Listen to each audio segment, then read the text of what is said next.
Joel Osteen's church suffered a very tragic loss yesterday. Well, on Super Bowl Sunday, someone entered the building in between services and had a trench coat on and attempted to open fire. And thankfully, there were some people there that had fire. They neutralized the person in charge, but they, unfortunately, why did you hit me with the jeez, I'm a Second Amendment supporter. But tragically, a 5-year-old was caught in the crosshairs, this person's 5-year-old. And as the details are coming out about who this person is, it's very jarring, to say the least. So let's jump into this video. This is from the news. Terrifying moments at a Houston church today. One person is dead and 2 others are injured in a shooting at mega church Lakewood.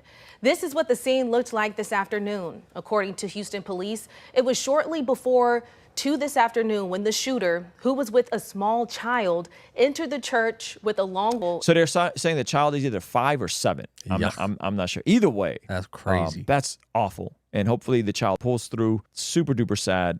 Now they don't have a parent. And began shooting. The church was in the middle of a live stream service when shots could be heard going off in the background.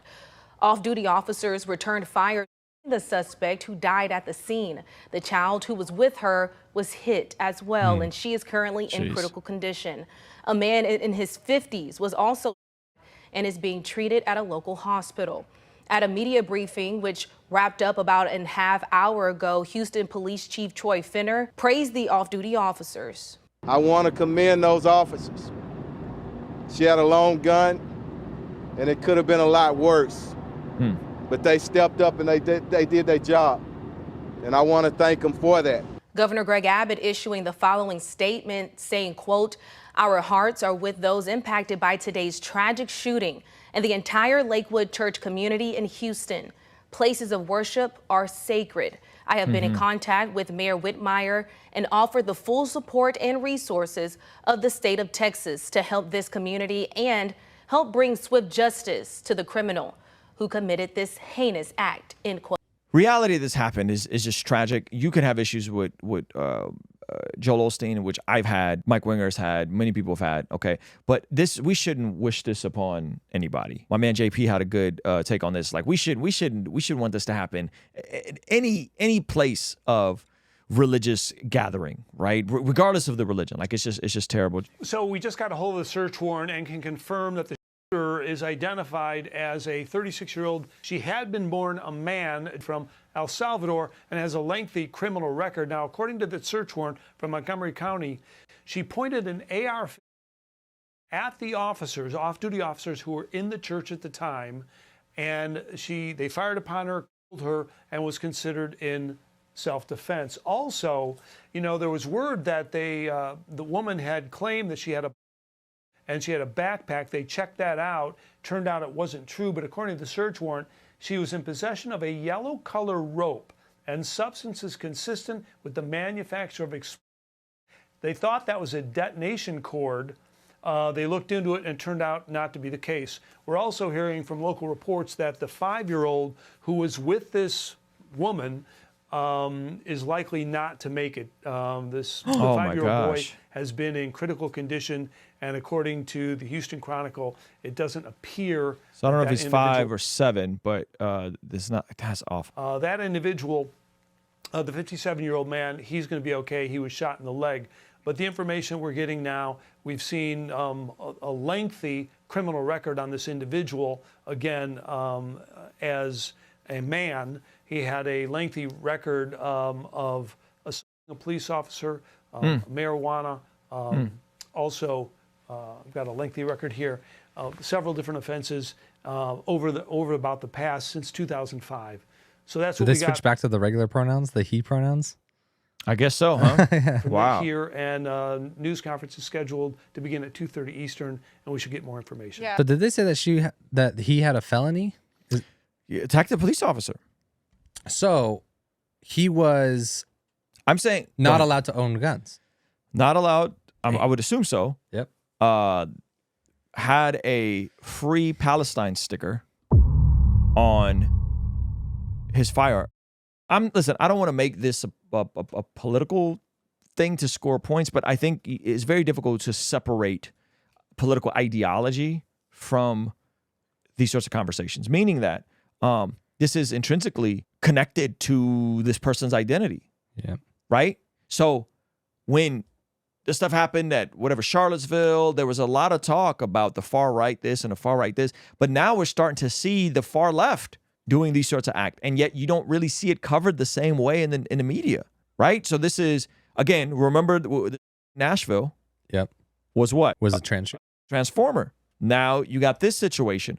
And I believe there was another situation. So now you got the far left who are a part of the LGBT community, who are rocking out with Free Palestine. So this is Libs of TikTok. What do we see?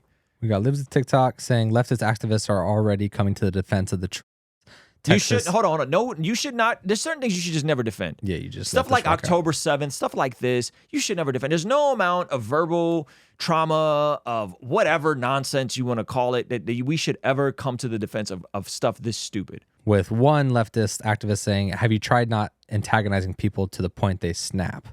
Yeah. So now what are we doing? We're victim blaming. Yep. Right? These folks at this church had nothing to do with nothing. Right? And so this person's pointing out a transformer terror up a church in Texas. Yesterday, the media will try to make the story disappear. Trans terrorism is a serious threat. We need to talk about it. Right? And so you go straight to, well, you're just antagonizing this person. Stop attacking them and they wouldn't have to fight back. Seems simple. You met group who is now, I'm not saying this is everybody on the left, but I am saying that there is a strong constituency that views the world as oppressed and oppressor, and when oppressed people act out and commit stuff like this, it's somehow justified or less heinous. Yeah, and these same folks would be mad at Kyle Rittenhouse for defending himself. Yep.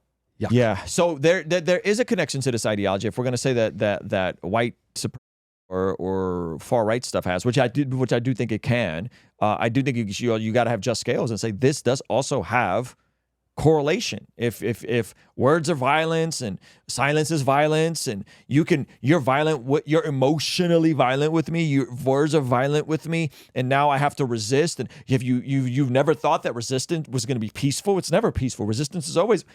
This is the logical conclusion of that. Yikes. This is the logical conclusion of that. And so it's sad that it happened. It's sad that a child is potentially not going to make it. But to assume that there isn't correlations with worldview here is awful. It's just silly to assume that that's not happening. And we're going to see more of this happen. And hopefully, and again, I'm irritated with putting this dude's face out there.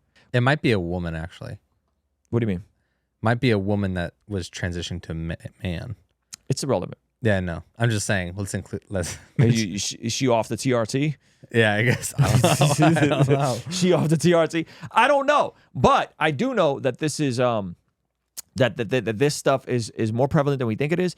That more people are going to get hurt and harmed, and we cannot act like there isn't a correlation here.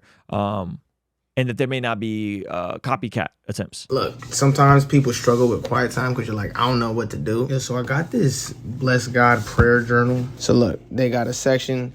I got praise reports, things I'm grateful for, prayers for other people, personal prayers, memory verse, I will get this done today. Then my time in the Word showed me, and notes just for free thinking. This thing's mad helpful. Just writing down things that you're grateful for, just doing that consistently, that's another really good way to fight depression and anxiety, because it's I don't know if it's impossible, but it's really difficult to experience the feelings of depression and everything and truly be, genuinely grateful for something and dwelling on something that you're grateful for. This actually is really helpful for that as well.